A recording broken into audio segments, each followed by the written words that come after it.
Hi అండి. అందరికీ నమస్కారం. 'మగువ ఓ మగువ' సీరియల్ ఈరోజు ప్రోమోలో ఏం జరగబోతుందో చూద్దాం.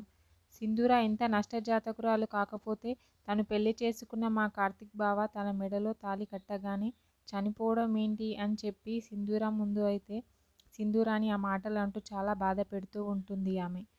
ఆ మాటలకి మాత్రం సింధూర చాలా బాధపడుతూ ఉంటుంది. చంటి మాత్రం వాళ్ళ అమ్మాయి గారు అంటున్న మాటలకి అలా నిల్చొని చూస్తూ ఉండిపోతూ ఉంటాడు. ఇవన్నీ జీర్ణించుకోకపోతే అని అంటూ ఉంటుంది. వెంటనే చంటి సైకిల్ కింద పారేసి ఈ ఇక చాలు ఆపండి అని చెప్పి కోపంగా అంటూ ఉంటాడు.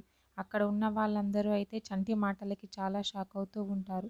వెంటనే చంటి, చూడండి అమ్మాయి గారు, మీరు అమ్మాయి గారిని అన్న మాటలకి అమ్మాయి గారికి క్షమించమని చెప్పండి అని అంటూ ఉంటాడు చంటి అయితే కోపంతో.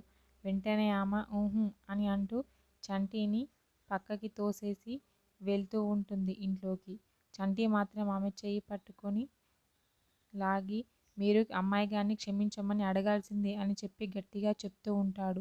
ఆమె మాత్రం అలా మూతి పెట్టి చూస్తూ ఉంటుంది. చెప్పండి, మీరు అమ్మాయి గారికి సారీ చెప్పాల్సిందే అని చెప్పి చాలా బతిమలాడుతూ ఉంటాడు. చెంచలమ్మ మరియు కేశవ మాత్రం వాళ్ళిద్దరినీ చూస్తూ ఉంటారు. చెంచలమ్మని చూసి ఆమె ఏడ్చుకుంటూ పరిగెత్తుకుంటూ వెళ్ళి చెంచలమ్మ దగ్గరికి వెళ్తూ ఉంటుంది. చెంచలమ్మ మాత్రం చంటిని అలా కోపంగా చూస్తూ ఉంటుంది. చంటి అయితే చాలా కంగారు పడుతూ ఉంటాడు. మరి ఏం జరుగుతుందో నెక్స్ట్ ఎపిసోడ్లో చూద్దాం. ఓకే, థ్యాంక్ యూ అండి. నా ఛానల్ని లైక్ అండ్ సబ్స్క్రైబ్ చేయండి.